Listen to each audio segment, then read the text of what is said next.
Welcome to this explainer. Today, we're unpacking something absolutely wild. How a 400-year-old telescope discovery led directly to today's high-stakes hunt for extraterrestrial life. We're talking about Jupiter's Galilean moons. It's literally a miniature solar system out there, and it fundamentally changed how we view our entire place in the cosmos. So let's just jump right in with a massive question, really the foundation of modern astronomy. How exactly did spotting 4 tiny dots of light just floating in the dark void of space completely shatter centuries of human belief? Section 1. The dots that changed everything.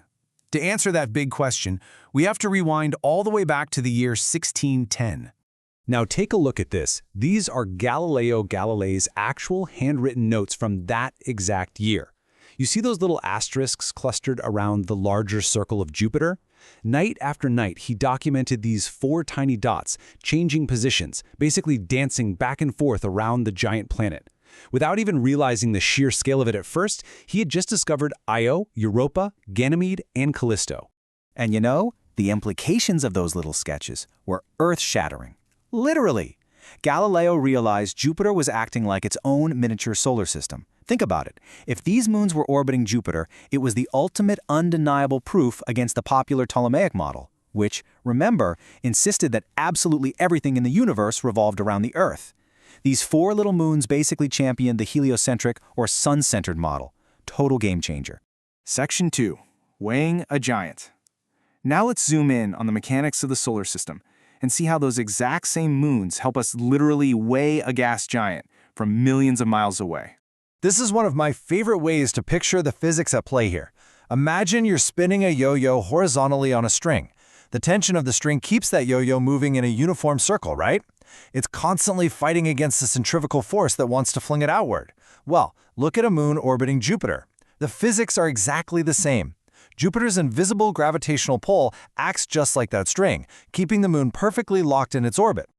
So, here's the crucial point, and it's a beautiful mathematical equivalency.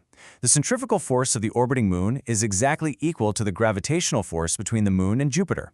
What does that mean for us? Well, by simply observing a moon through a telescope, just like Galileo did, measuring how long it takes to orbit, and applying this formula, scientists can mathematically calculate Jupiter's massive weight. No giant scale required. You literally just need to watch its moons. Moving on to Section 3.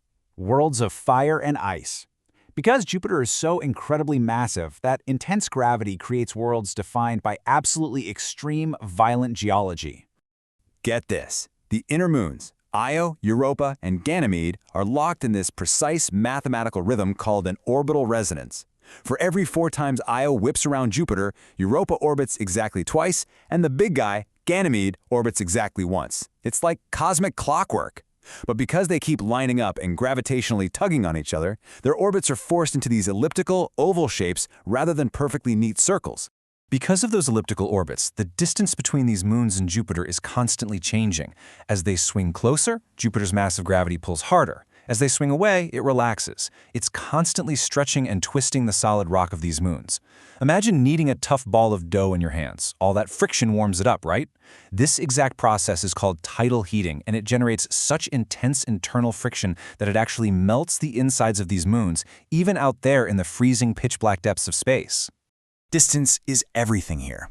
That distance from Jupiter and the tidal heating it creates dramatically impacts a moon's geology. Take Ganymede, the largest moon in the entire solar system. It actually has an internally generated magnetic field and signs of ancient tectonic activity because its half-ice, half-rock body was heated and flexed. But then look at Callisto, sitting much further out. It barely gets any tidal heating, so it's essentially a dead, frozen world. It even still bears the massive ancient Valhalla impact crater from 4 billion years ago simply because there's absolutely no geological activity to erase it. All right, Section 4, Europa's hidden ocean. We're zooming in on the most tantalizing moon of them all. Sitting right in the sweet spot of this tidal heating is the smooth, ice-white moon Europa.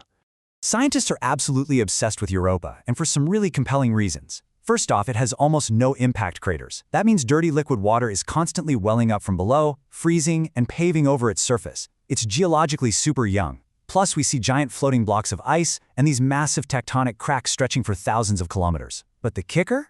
Europa has an induced magnetic field that changes as Jupiter spins. All of this evidence put together gives scientists enormous confidence that a massive salty liquid ocean, maybe up to 100 kilometers deep, is sloshing right beneath Europa's frozen crust.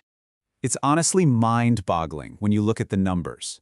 When we calculate the volume of that subsurface ocean, Europa actually possesses more than twice the amount of liquid water found on our entire home planet. Think about that. A moon smaller than Earth's own moon is hoarding double our water supply. It's wild. And here's why that matters. This massive ocean likely touches a rocky, nutrient-rich mantle at the very bottom. To figure out what's really going on down there, NASA launched the Europa Clipper mission. To avoid frying its electronics in Jupiter's intense radiation, the Clipper is going to fly in these huge, looping paths using ice-penetrating radar to hunt for shallow subsurface lakes. It might even fly directly through geyser plumes erupting from the surface to physically taste and sample the ocean's water. How cool is that? Which brings us to Section 5, the search for life. We are zooming all the way down from massive planetary orbits to the microscopic possibilities of alien biology.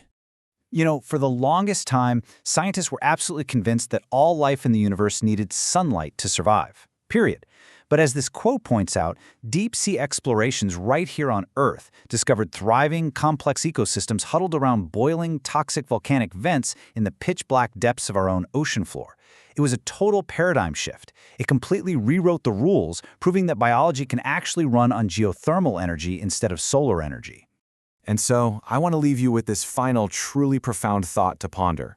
Considering the magic of tidal heating, acting just like those deep-sea vents, and a subsurface ocean twice the size of Earth's churning with rocky nutrients, could alien life, whether that's simple bacteria or maybe something far more complex, be swimming in the dark, warm waters of Europa right now?